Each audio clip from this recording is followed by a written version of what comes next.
It's true. I met Tufi in the desert at Futurama, and it was a little bit more than he described. We were actually drinking tea in the desert, turned around sipping tea, because that's apparently what happens at blockchain events.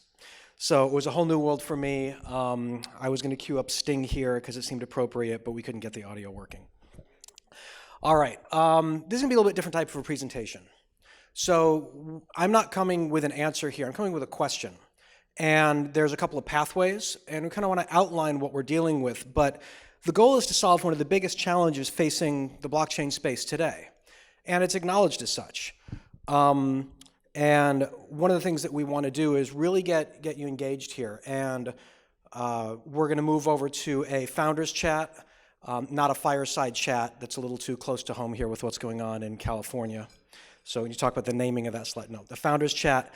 And really open this up, and I want to hear from you guys later and see what you have to think about this and see where we can go with this. So let's take a look really quick at Ethereum. Ethereum's the next generation blockchain. It popularized smart contracts, right? We know that. It's done a whole lot for this space, right? And one of the things that happened with it is it created a very straightforward way to create tokens. One of the things that Ethereum became well known for is the ability to mint money, if you will, or mint crypto. And then we had the ICO craze of 2017, and it was also one of the first DApp platforms out there. As Tufi mentioned, over 2,000 DApps are out there. This is according to State of the DApps. Now, 1,000 of these are games or gambling. What's left of the rest, most of those are meta apps. So we're dealing with wallets, we're dealing with exchanges, we're dealing with things to manage crypto. So we want to get to the core of where are the real apps? Where's the fulfillment of blockchain? Where's the fulfillment of what we're trying to create here? Now, what we do have is we have a huge community. There's a huge Ethereum community out there, and we know that. There's a lot of momentum, there's a lot of heft, there's a lot of energy behind it, and we want to acknowledge that. And you know, Ethereum as it stands right now has a $22 billion market cap, roughly. Now, worth noting, this is about 1/7 of what it was at its peak in early 2018. So there's been a huge drop in price, and we want to talk about why that can be the case. I also want to say here, I'm not a part of the Ethereum Foundation, but I have huge respect for it. And I think we need to acknowledge what it's created here in the blockchain community, right? It's popularized it, it's put it out in the marketplace. It's shown what can be done. It's shown where it's not doing it well. And I've got huge respect for Vitalik for really getting out there and blazing the trail and bringing public awareness to this, right? So it's beginning on that 0.2% of momentum, and how do we get past that? Unfortunately, there are challenges, and these challenges are publicly acknowledged. So let's take a quick look at this. Everyone here is familiar with Ethereum, yes? Raise your hand if you're not. Okay, very good. Who is afraid to raise their hand? Okay. All right, let's talk about market perception first. So Forbes, Ethereum will plummet further in 2018, right? And sure enough, Ethereum has plummeted in 2018. Tetris Capital came out with a 41-page bearish thesis. 41-page bearish, and Tetris is known for, in the crypto worlds, for really understanding and taking a look at what's happening in these worlds. And it started with cute cats killed the Ethereum network. So if you're familiar with CryptoKitties, these are digital collectibles, they're digital cats. The app launched and Ethereum broke. Now we're dealing with collectible digital cats that we send back and forth, right? Not a super high impact use case. What happened? We had skyrocketing fees. We had hour-long delays. The network was brought to its knees, and this is a problem. How do we build functional apps on top of a network that can't handle just trading digital assets? And a lot of energy has been going into solving this problem. It goes on to say, by the way, the Tetris Capital, and I encourage you guys to check this out if you're interested, applications are 1 million times more expensive than AWS. I don't know if that's true. That's a big number. But let's say they're 100,000 times more expensive. Let's say they're 10,000 times more expensive. We're still dealing with orders of magnitude, right? We're dealing with incredible costs here. So their recommendation, by the way, in the world of ETH is crypto, was go short, short, short. And this is a problem. This is actually a macro problem. This isn't about the apps anymore that are happening there. There's lots of solutions on the marketplace. But fundamentally, Ethereum has got challenges. And I don't want to turn this into a platform conversation over why something is better than Ethereum or not, or this or that. I just want to stick to the facts here. I don't want to turn into a religious conversation. People get very into their blockchains. But let's look at what's really going on with Ethereum. So really quick, you have a scalability problem. So let's start here. So scalability, they say Ethereum can run at 10 to 25 transactions per second, right? I've seen it all different ways. Let's call it 25 transactions per second. Let's round up, okay? The Visa network is at 1,700 transactions per second, and they claim that they can clock up to 24,000 to 50,000. Right, but let's do 1,700 transactions per second. Again, multiple orders of magnitudes. We have a scalability problem just with doing payment processing. What else? Well, there's a cost problem. As use grows, cost grows. Well, that doesn't make sense. We want more people to use it, and then it's going to get more expensive. Shouldn't it be the other way around? So this is a problem. We saw this with CryptoKitties. Speed. Sometimes it takes hours for confirmation. And we're dealing with, one of the fundamental problems is maybe storing everything everywhere on a global ledger isn't the right answer. Maybe the consensus mechanism is off. And then finally, security. So if we look at security, MIT Technology Review came out and said Ethereum contracts are full of holes. Well, that's not good news either. And what we have to look at is as price drops, right? As price drops, as value drops, revenues drop. As revenue drops, participation drops, hashing power drops. Now you've got less people participant in the system. That also creates a security risk. It's much easier to compromise. And what's critical about this, I talk about the macro problem, is that if Ethereum fails, every app on Ethereum fails. So this isn't about, the 40 or 80 or however many great apps are out there. If Ethereum doesn't work, then the whole thing goes down. So there's a lot of heft and weight behind what's happening with it. There's the EEA, the Ethereum Enterprise Association. People want it to work. They want to make it work, but this is undeniable, and it's been acknowledged. By the way, we talk about price dropping. This is where I was told if you're going to do a presentation in this quarter, you have to say bear market and crypto winter. So this is where I say bear market and crypto winter. And we are going to come out the other side. But I think it's foolish to think that as the market shifts that we're going to see a shift in what's happening with Ethereum if these fundamental problems are not addressed. So what's happening for an answer? So there's some answers that have been put in place by Ethereum. So first is Plasma. Right? So Plasma was proposed as an off-chain solution, building child chains. It's been in the works for over a year, and as I understand it, recently has just been abandoned. So that's a year of work to not get to the outcome, okay? Again, we have another problem. Right now they're looking at snarks as being a potential solution, and now we're looking at that, or not we, they're looking at that, but we're at ground zero. Okay, so that's Plasma. What about Casper? Well, Casper is the next gen of the Ethereum platform. And that's gone through a couple of iterations as well. So Casper's gone forward, some parts have been consolidated, abandoned, and now they're looking at, really it's Ethereum 2.0, it's going to have sharding. Well, what's sharding? Now we're dealing with side chains and off chains again. A way to process outside of Ethereum is the core blockchain, and proof of stake. Proof of stake could help out a lot, right? But let's assume all this happens. We're talking 2020 before this happens. I read one thing that said maybe 2019.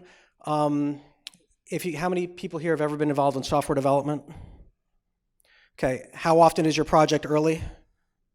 Yeah, like never, right? So let's just go with 2020 on this. So we're looking at an 18-month window to have a real viable solution from Ethereum itself. Well, okay, then the private market comes in. Well, there's other solutions, and this is not an exhaustive list by any means. But you've got Connect. Well, Connect was created, and that's off-chain payment solution. It's got a simple single use case, and it processes off-chain. Again, anytime you go off-chain, you've got security issues. You've got some different problems that you're creating. right? Liquidity as well is taking off-chain. How do you do processing off-chain? And there's other solutions out there that are like that.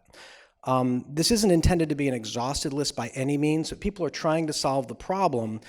And the point is, there's a huge amount of money being sunk into this. Millions, maybe billions. I don't know how to quantify that. But there's a lot of brain cells being burned. There's a lot of money being thrown at it. But as I was researching this, I kept fundamentally coming back to one thing. Anytime you've got software and it's not working, and then you try to put a Band-Aid on it, we have a word for that. It's basically a hack. And that's not to take anything away from it. I've launched software. I've gotten within 1 day of having to launch a major product. There was an issue. You put hacks in. That's what you do, right, if you need to get something launched. The problem is that's not your long-term sustainable solution.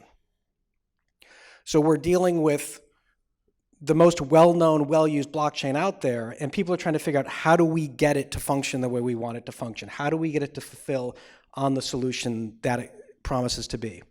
Again, this is not meant to be a referendum of Ethereum. It's done amazing stuff to get us here. And there may be a way to repurpose it and still have it continue to do that. But we talked about this 0.2%. 99.8% of the marketplace is still out there. That's not going to get addressed with a solution that's got Band-Aids on it. We need a real solution. We need a complete solution. And Tofi used this analogy earlier. He talked about a boat. So boats are great for the ocean or lakes or anywhere you have water, but if you want it to fly, not so good. So can you get engineers and put wings on a boat and get it to fly? Probably, but that's not going to get you where you want to get long term, right? So we're dealing with the same kinds of things here, which is also why they're looking at a complete rewrite. So there is a better answer. We're all here at Toda.Day. Can you guess what the answer is? Toda. Imagine that. What a surprise. But the question is this: why not build on a protocol that doesn't have these deficiencies? So what we're looking at is a pathway to allow Ethereum projects to run on the Toda protocol. And it's a zero-level protocol. It's designed for this. We're going to bring Tufi and Dan up in a few minutes. We're going to talk about this interactively, kind of mix it up a little bit. And before I do that, I want to talk about, we've talked a lot about Toda and what it does, but let's look at how it addresses the 4 problems that we had earlier with Ethereum. The first is, scalability. Well, with Toda, as users grow, capacity grows. That's pretty cool. So the more people are on it, the faster it gets, the better it gets, the more scalable it gets, right? Tens of thousands, hundreds of thousands of transactions per second. I mean, it's going to continue to grow and grow and grow. That's by design. Second is cost. Cost is shared among all the nodes. There's no transaction charges. And when you talk about it running on a node, on a cell phone, it's less than 3% of the power of any cell phone. So that's pretty cool. So we're tackling the first 2 problems. What about speed? So you've got on-chain confirmation in 60 seconds. So going back to Ethereum here, side chains, I can do some processing, but when does it get written? When does it get back on chain? How am I following the promise of using blockchain the way it was intended to be used? Toda does that. And then security, it's a true and real distributed architecture. No side chains, no off chains, no other chains. It's designed really from the ground up for this. So I can do a lot more, and you're going to have a lot of people talking about Toda for the rest of the day. So I don't want to leave you in Toda-whelm. You're going to hear a lot more. Tufi, by the way, that's a word. I've copyrighted it. You can use it, but I get a quarter every time someone uses the word Toda-whelm. I also take Toda notes. Crypto's okay, too. All right, so let's talk about what this looks like. So there's a couple of different solutions and ways this could play out. And we're looking at what the right thing is going to be. And this is where we're going to want feedback. The first is a migration kit. It's kind of obvious. You've got apps written on Ethereum. There's a bunch of code that's been produced. We migrate that over as native as possible. There's probably a token swap. There's going to have to be a token swap in there. But we preserve as much as we can of what's been written already. And you're going to see some gains from that. Is it 10x? Is it 100x? It's going to depend on the application and how complex it is. So there's a migration pathway. The other is a conversion kit, where you say, okay, app, here's your roadmap to get rewritten natively on Toda, and we make that as simple as possible for dApps to come over completely and then get the full benefit of the Toda architecture. The final one, which Tufi and I are debating, which is actually my favorite, I call the full Monty. And that's where Ethereum actually, the entire Ethereum chain moves over and is running on top of the Toda protocol. Now, obviously, we're talking about hard forks, we're talking about politics, we're talking about, a whole lot of effort, and that may not make sense. But if that were to happen, every app could natively run. It wouldn't have to port over. We're dealing with it at a macro level solution for a macro level problem. None of this has been discussed with the Ethereum Foundation. This is all conversational right now. But we're looking at these to see how can we make this work. I could do more, but I'm going to leave it here. And let me get Tufi and Dan on stage. And we're going to do this as an interactive conversation and talk about how this might play out and liven it up a bit. So, Tufi, Dan, would you come up here? Oh, by the way,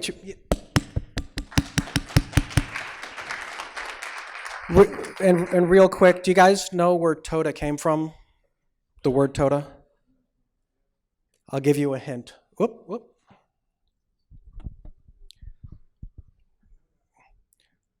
Two from Tufi, D for Dan. So I didn't know that. I thought that was pretty cool. I also found out Toda means all, which it's the universal solution, and now it means thank you. I learned that as well. So you guys put a lot of thought into the name. All right, so let's do this here. So I want to start. See, I wrote down some good questions to start with, but I imagine we're going to come off script pretty quick here. Let's talk about Tufi. How do you see Ethereum fitting into the Toda universe? So currently Ethereum is not building on air, it's not being built on air, it's built on something called TCP/IP, okay? TCP/IP does not enable value to be exchanged, so then you have to depend on a ledger. Now, what we have done with Toda, we've actually modified TCP/IP, and that's what Toda is. So the packets themselves, they can actually carry the value, and that value can be transmitted without having to depend on a ledger. So when you start looking at every single implementation that they're going to build on Toda, could be Ethereum, could be others, they can also benefit from interoperability, which is something super cool. There is not a single solution out there, not a theoretical solution, not even a proposal that is put out there, whether it works or not a single proposal globally that addresses interoperability without having to depend on a third party, okay? So what does that look like in reality? So on Toda, when you have things being built on Toda, it's a data structure that the packets, they are on level 32 in that data structure. All of them, they're on the same level. So when you have Bitcoin on Toda, Satoshi would be represented on the 32. Ethereum, smallest unit, would be on 32. I can exchange my Bitcoin with your Ethereum without having to depend on a third party. What we're enabling effectively is a fully decentralized, in a fully decentralized setting, where people, they can run the entire system simply on their mobile devices. But when we were saying that a couple of years ago, there are about 50 scammers that try to copy our words, and they're trying to say mining on your mobile device. That's bullshit, okay? The current mining, like I said earlier, consumes more electricity than 10 Hiroshimas combined per day. So you're not going to do that on mobile devices. What Toda depends on is something that's called proof of distributed work, which is distributed computing that is deterministic. And the only way you can break this is if you're able to have signals travel faster than the speed of light.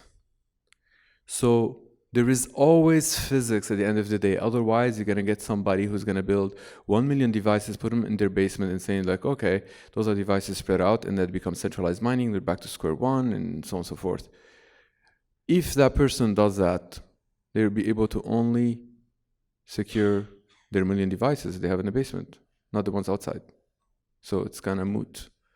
When you have Ethereum on Toda, you have, let's say, an Ethereum fork, you have 6 million users spread out globally. The 6 million users will be running the system. Based on Bitcoiners' calculations, the 10 million Bitcoin users, they can run about 12,000 transactions per second when Bitcoin is on Toda. Will that happen? Will we do it? If I tell you that we're going to fork Bitcoin, put it on Toda, we probably won't make it home. People will probably shoot us in the head. So I'm not going to tell you we're doing that, but I'm going to tell you people are doing that. And we've already released enough information for people to do whatever it needs to do. What we have released is instructions for devices to connect with each other in a fully decentralized setting, and nothing can stop that. Somebody is going to do it. So I tell you, James, if you end up forking Ethereum or not, somebody is going to do it. It's inevitable. Okay, got it. Got it. So did you guys get all that? There'll be a test later. There will be video available though, and there's good stuff in there. So let me simplify it a little bit here. Dan, how do we know this is actually going to work? So one of the fundamental questions that I've got is with everything that Tufi's talked about, and let's assume everything is correct, how do we know this will actually work and scale and operate the way you expect it to, given that you're a key architect? By the way, what he means by assume definitely works, but I'm going to pass it down. So your question is, how does Ethereum on Toda work?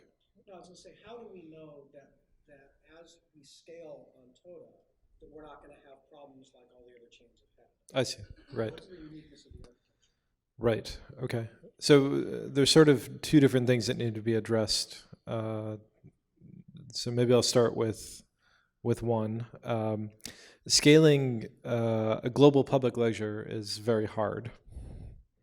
And it's hard, even if we ignore consensus, it's hard, because the whole point of a global public ledger is that it's a place that anyone can write, everybody reads, and it's tamper-proof. If you have those three things, then essentially you have a global public ledger. It's a great thing to have, and there are certain use cases that need global public ledgers. Now that we, humanity, have them, I don't think they're going anywhere, right? But they are hard to scale even if you completely ignore the cost of consensus. Even if we say, forget proof of work, forget any consensus, they're still hard to scale because you've got network overhead. So every time anyone does anything, everybody has to know about that, right? That's the everybody reads part. And if you have to tell everyone on Earth that you are buying a cup of coffee, that is going to cost you more than that cup of coffee. So there are certain use cases that are simply inaccessible to a global public ledger. You also have storage for all of that information. That costs. Potentially you have to store it for all time. That's very costly. And then you also have compute, because there's a set of rules that need to be followed for new things to be added to this ledger. And so everything that goes in needs to be checked. And it needs to be checked by everyone who is maintaining that ledger. So you have a whole bunch of miners, generally, who are maintaining the ledger, who are replicating it, who all do the same computing to ensure that whatever is trying to go into the ledger can go into the ledger, and those invariants are kept. So those three things mean that no matter what you do, global public ledgers are hard to scale. Toda does something very different. It says we're not going to have a global public ledger.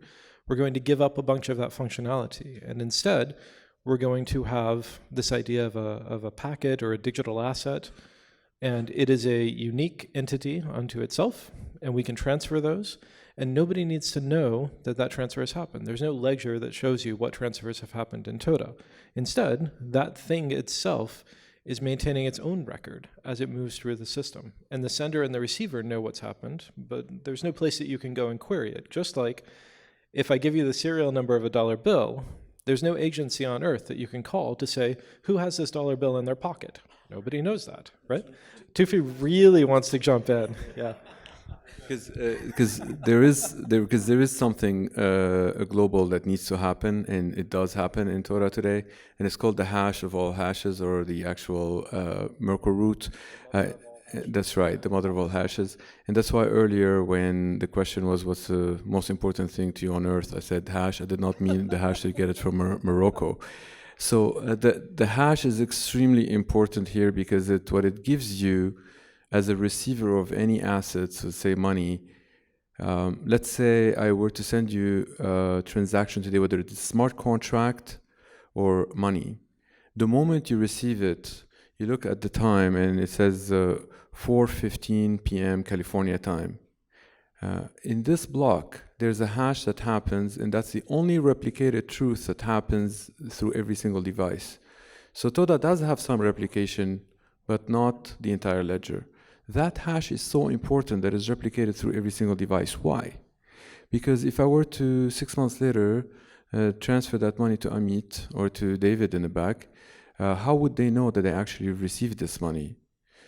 The money that I have received, this moment, impacted the creation of that hash that sits in his wallet right now.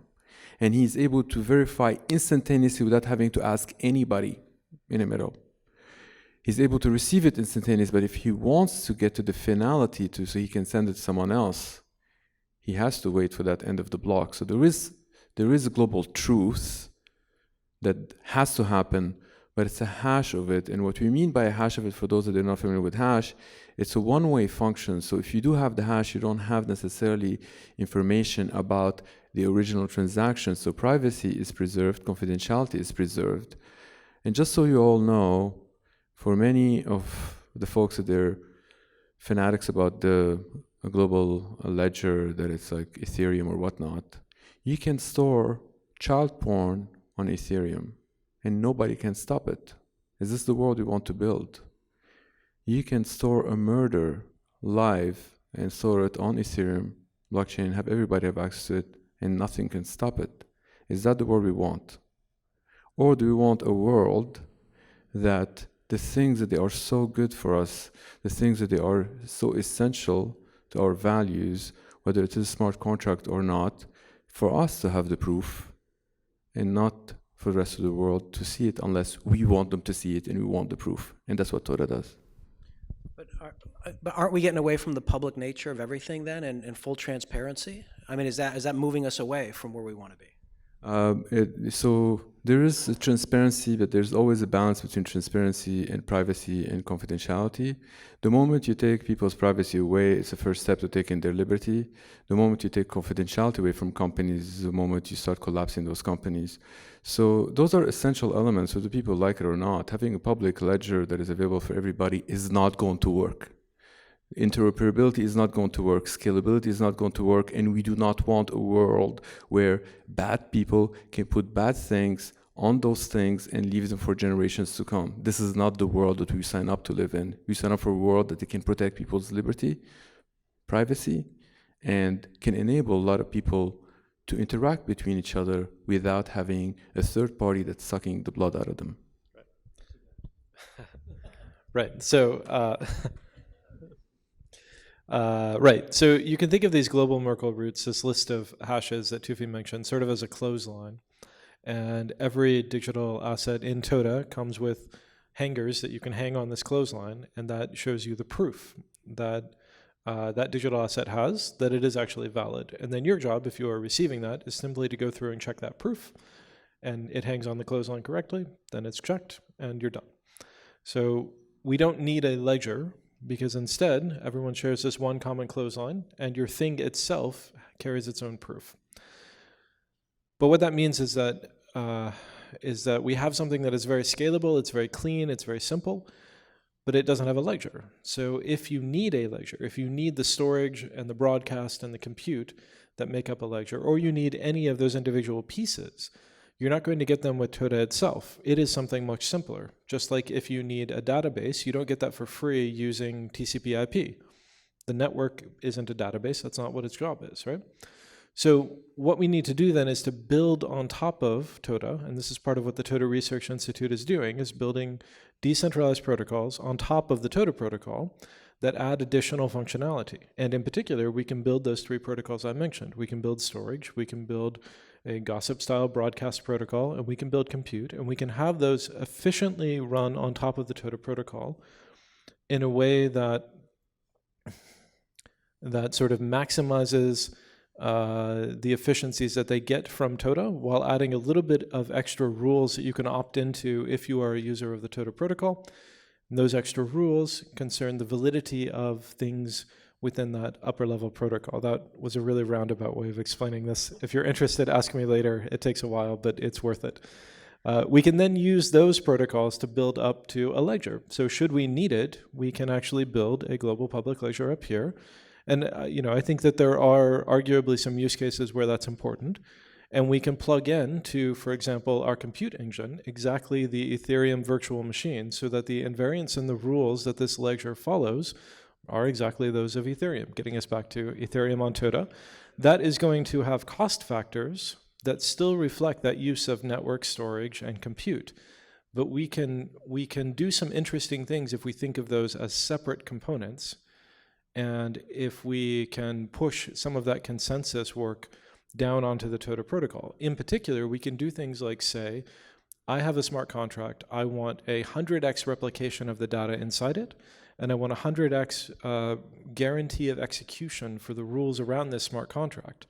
But I don't want more than that. What we have right now in smart contracts is sort of a monolithic entity that says, I'm going to put a smart contract on this ledger, and I want all of the miners of this ledger, no matter how many there are, to execute the rules of this smart contract. That doesn't make any sense. Because essentially, as Ethereum goes up in price, or as Ether rather goes up in price, there are more miners, and now you've got more replication. As it goes down in price, there are less miners, and now you've got less replication. But none of that impacts the dynamics of my smart contract. My smart contract presumably is independent from that calculation. Why should it be bound to that in terms of its cost, the gas cost? I should be able to say, I've got $1,000 worth of value in the smart contract. I want an appropriate amount of replication and guarantee of execution. And with Ethereum on Toda, you can potentially do that. Got it. And what I'm hearing then is a lot of flexibility. So we can do full ledger-based things if that's what we want to do. We can not have to be bound by that, and that's built into the protocol. Is that why one of the things we've talked about is almost any chain could come and take advantage of Toda? Is that why? Yeah. So this is. Sorry. I'll let you guys fight for it. I'll go first. I'm really quick. This is the advantage that we get from building up from a very simple base protocol, instead of starting with a global public ledger and trying to build side chains or things on top of that. Instead, we build up to the ledger, and that means that if you want less than what that you need from a global public ledger, if you want less functionality, if your use case doesn't demand all of this, then you just come down the stack to the place where you actually get the functionality you need. And if that's all the way down at the level of Toda, then you can do this very efficiently. And if you just need some storage, then you can still do this quite efficiently, but you only pay for what you use. And Dan said he'd go first because he's very quick, and I thought that she said that.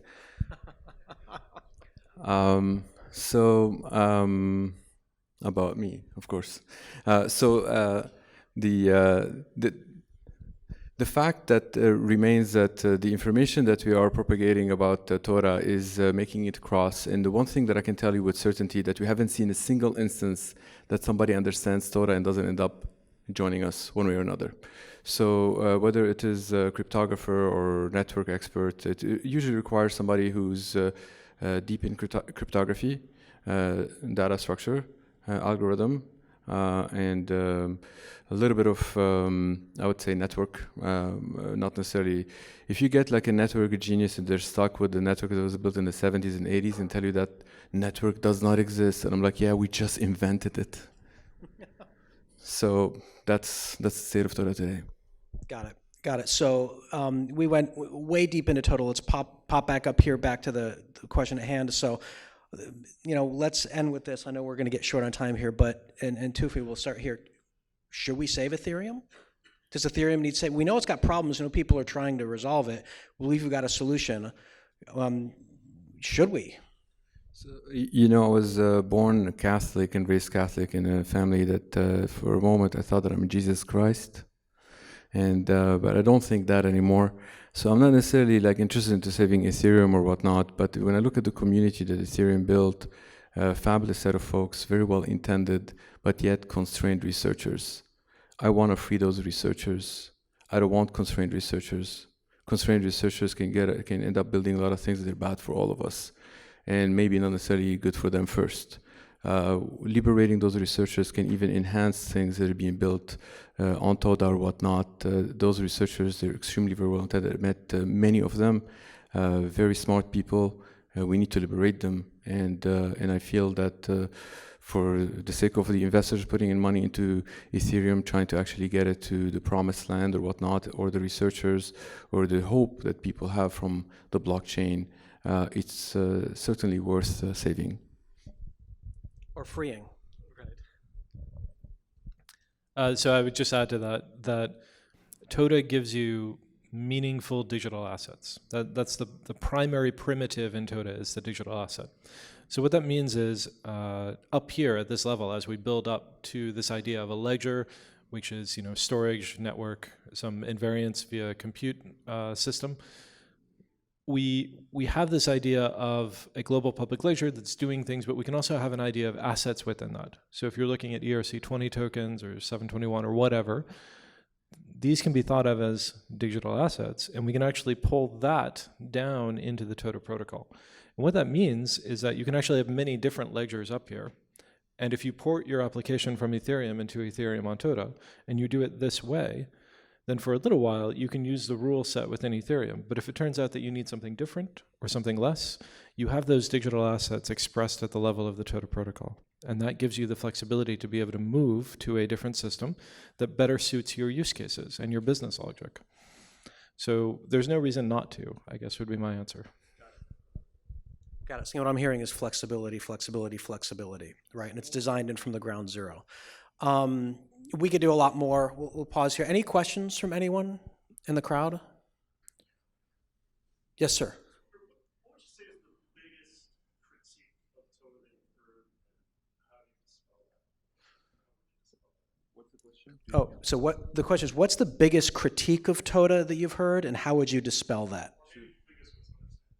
Biggest misunderstanding? Yeah. Well, those are two different questions. They're both good. So in the early days of Toda, we were doing projection of how it would scale, for example. And Toda is not only about scalability. We actually first is about security. By having security by design of the packets themselves, we then are able to get efficiency because of the consensus mechanism that we use is distributed computing. We then get the confidentiality because the packets belong to you. And if you don't have any one of those three, not just like 2 out of 3, you have to have all those three to then worry about scalability.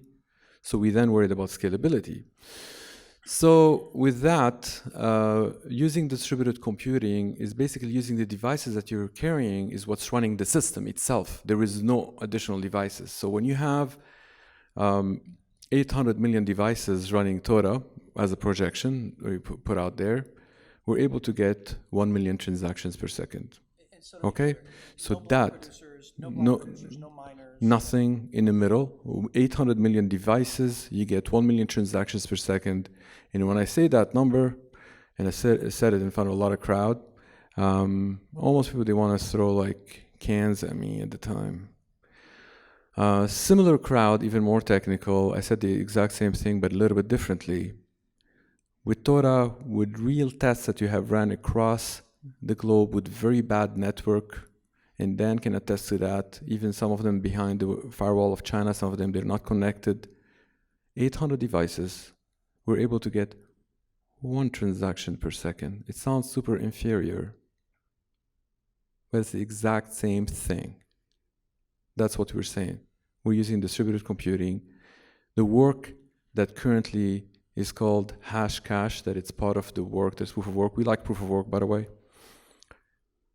Is being substituted by something called distributed computing, deterministic distributed computing.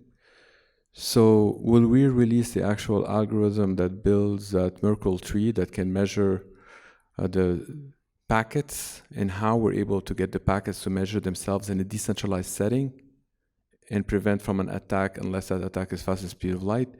Not yet. The moment will come when we release those. We will always want to be 18 months ahead of the curve, or at least 18 months ahead of what's being released out there. There are reasons for that. Many people, they think like, oh, you need to, the moment you work on something, you need to release it to the rest of the world. We disagree. The thing is, it's a quest. You never get there and say it's like, oh, I have a solution. It's got it all resolved. If you take any crypto person from today and take them back in time, 2011, anyone can actually break down Bitcoin. But pick anyone from 2011, they couldn't, because the knowledge that you knew then, you wouldn't be able to. So the more folks they know about how to break Toda.Day, we want to be ahead of the curve. We already know about an attack that we're talking about. It's called the taxi attack. And that taxi attack, I can tell you a little about it. And it's basically, if you were to have devices plugged into taxis, let's say you're powering Madagascar, and those devices, they're pretending to be people, and then they collude in one moment and then they attack the system. And if you have a lot of money to install in every single taxi, they might resemble people because they're moving in that geographic area. Because one of the things that Toda has is it has to be geographically dispersed. So we still don't have an answer to that attack, except that currently it costs, our approximations cost about 100 times more for the attacker to do this attack than to benefit from it. So from crypto economics, it makes sense, but we will get some solution at some point. So we're about 18 months, 24 months ahead of what we were facing. I think the biggest misunderstanding that I face is when I'm trying to explain to a business or talk to them about how to use decentralized technology to meet their use cases in their business. And they're talking about things like private blockchains, or they're talking about smart contracts or DApps. And those things are all different in the Toda universe. You have to sort of go through the looking glass. A private blockchain doesn't make any sense in Toda because it gives you the cost dynamics of a private blockchain in a public blockchain, right? So private blockchains are nice because you control how much throughput they have. If you need more throughput, you throw more computers at it. Toda has exactly the same cost dynamics because you are the one who's in charge of how much throughput you have. If you need to create more files and transact more files in a given period of time, you throw more compute at it. And that doesn't impact the rest of the network at all. There's no slowdowns there. So you get those cost benefits and the privacy benefits of a private blockchain, but you get it in a public setting where you still have full interoperability. Things like smart contracts work differently in Toda because we put the logic into the digital asset itself, and it carries around a set of rules that it has to follow. But nobody has to check those rules other than the sender and the receiver, because they're the only ones who care whether that particular thing is valid. If you're a receiver and you accept an invalid thing, which your device isn't going to let you do, but if you hack it somehow and do that, you will never be able to transmit that to an honest recipient. They will, of course, reject it. It's like accepting obviously counterfeit money. You could do it, but you can never give that to an honest recipient and have them accept it as genuine money. Right? So everything sort of works differently in the Toda universe, and this can take a little while to explain in a business setting where they're just saying, okay, we've got these use cases, how do you do, we're like, we need this, this, and this, and then we're like, well, actually what you need is an efficient solution to your problem, and this is what that looks like in Toda. This goes back to the point that you've mentioned earlier about transparency and so on and so forth.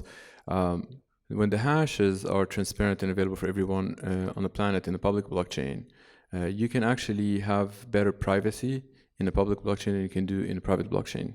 And I've had that argument several times with even Vitalik himself and other people, and of course I won. And we should end on that note. Do we have time for one more, or how are you guys doing? We got pretty deep here. Are you all okay? Yeah? Yes? Yeah? No? Okay, good. I got yeses. Okay, we'll do one more. Yeah. Please.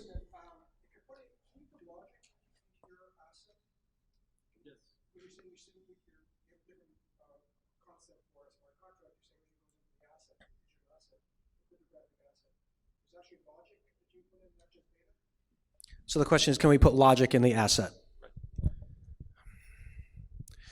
So smart contracts, as we think of them right now, are monolithic, right? It's a single Turing-complete program that you write that controls something. Every computer that is maintaining that ledger runs that. If you want that to be efficient, if you want to have just enough computing going on, and the computational cost is just enough to meet your use case, then you have to start differentiating this idea of logic. In some cases, you need a very robust guarantee of execution, right? So, we could look at an extreme use case, like we have a lottery. Everybody's putting money into a smart contract, and then there's a one-shot deal where it's going to dispense that money to someone based on something, right? You really want to make sure that that runs. You need a hard guarantee of execution around that. You have other cases where you have rules like, my shop, every time you buy something from it, I'm going to donate 10% to this particular charity. And this isn't actually something that you need to enforce the guarantee of execution in the same way. In fact, the shop doesn't need to guarantee that execution at all. Instead, I can prove to you that I have always done this in the past. And so I can cheat, but I can only cheat one time. And over time, of course, my desire to do that becomes less and less, because now I have 2 years of proof history over 1 million transactions that I've never cheated. And I can prove this to any new customers who come along.